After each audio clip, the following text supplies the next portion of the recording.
Alors Arlette, Christophe Castaner va devoir s'expliquer ce matin devant les membres de la commission des lois du Sénat. Il y a déjà eu une audition ces derniers jours. C'est beaucoup et on peut dire que c'est une série d'épreuves aussi en quelque sorte pour le ministre. Qu'est-ce qu'on peut attendre de ces interventions ? On peut toujours espérer évidemment quelques précisions sur l'attaque de la préfecture de police, son auteur, même si les vraies informations, il reviendra au procureur antiterroriste de les donner.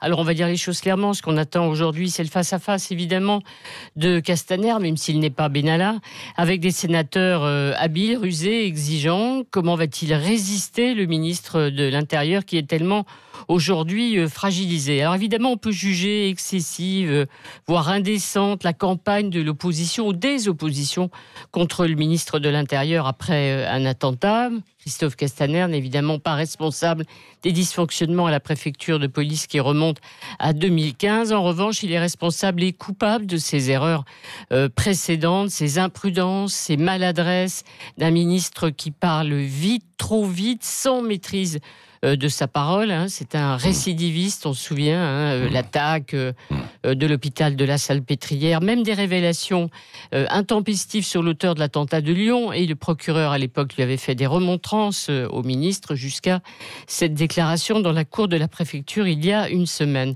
En fait, Christophe Castaner s'épuise depuis un an. Il n'est jamais entré dans la fonction du ministre de l'Intérieur. C'est difficile, Beauvau, plus difficile peut-être que Matignon. Il faut entrer dans la fonction, mais aussi dans le personnage. Or, il n'a ni la force d'un Charles Pasqua, ni l'austérité d'un Pierre Joxe, ni la rigueur d'un Bernard Cazeneuve, ni la sévérité de Jean-Pierre Chevènement, ni l'intransigeance ou la tension permanente d'un Valls ou d'un Sarkozy. Il n'a rien, Christophe Castaner. Il ne rassure pas les Français.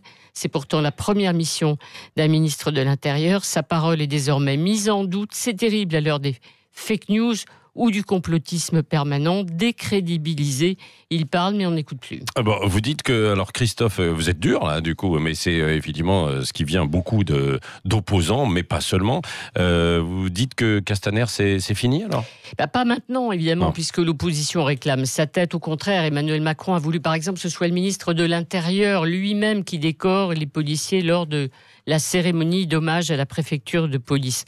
On voit bien qu'Édouard Philippe vole à son secours à chaque fois cette semaine, comme dans d'autres épisodes, Steve à Nantes.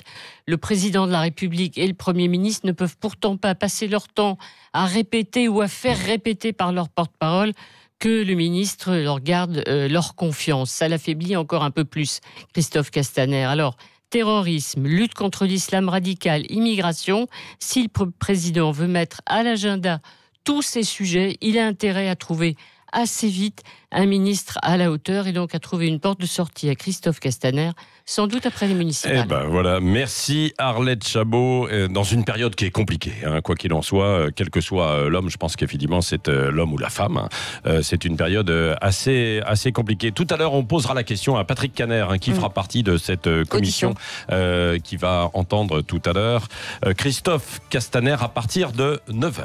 Restez avec nous, 7h27, c'est le Grand Matin Sud Radio.